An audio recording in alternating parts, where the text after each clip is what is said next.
Hello, I'm Scott Winford. I'm here at Beaver Supply, one of my new Husqvarna dealers, and I'd like to go over some of the features of this 562 XP. I own two of these saws.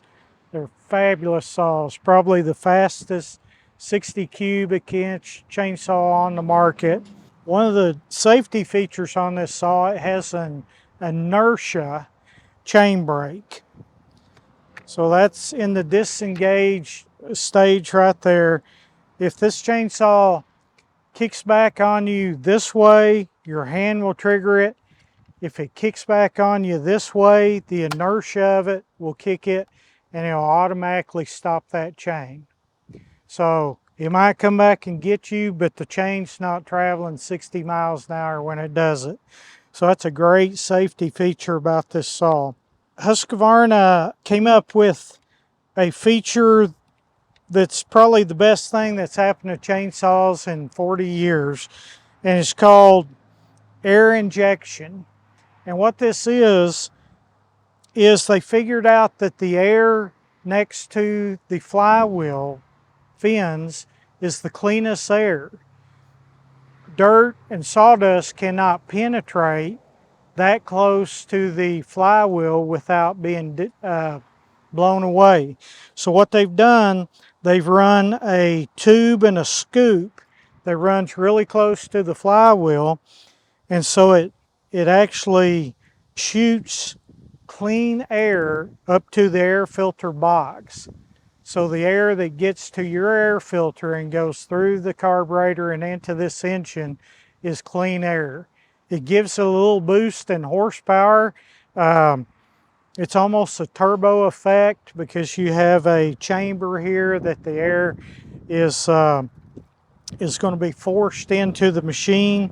Most of the models have a primer bulb for easier starting, and we're going to do that here in a minute.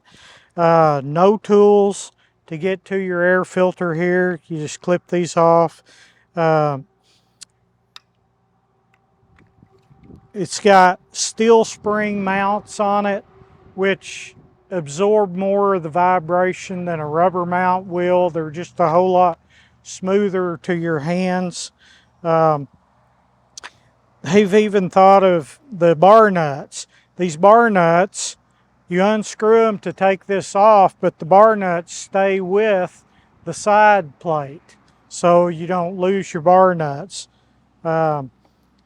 As far as tension on your chain, if you've got a sprocket nose bar, you want your chain to be tight.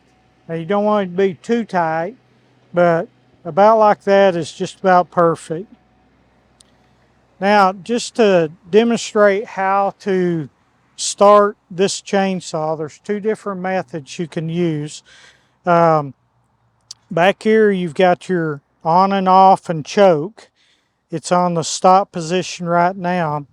If you just lift it up, and in this position you're in choke. Then you press the primer button until you get fuel in that primer. As you can see, it's full of fuel there. You cannot flood this by continuing to push the bubble. It just releases that extra fuel back to the gas tank.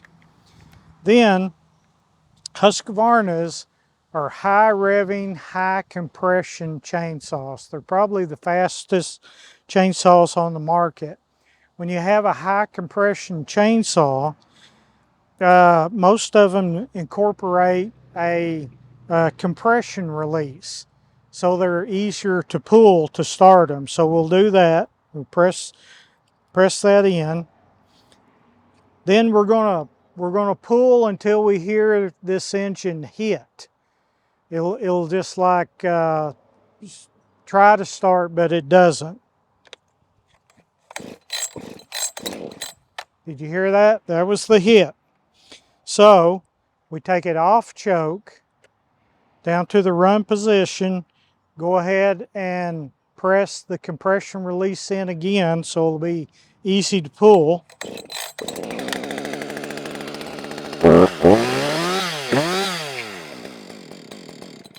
There There you go. If you want to really be safe, you can go ahead and compress this to start it. That way the chain will not turn. Also, if you're not comfortable with starting the chainsaw in this position, another safe way to do it, especially on the bigger saws, is to put your foot through that handle right there and then pull like this. So anyway, I hope that's been helpful to you. Thank you.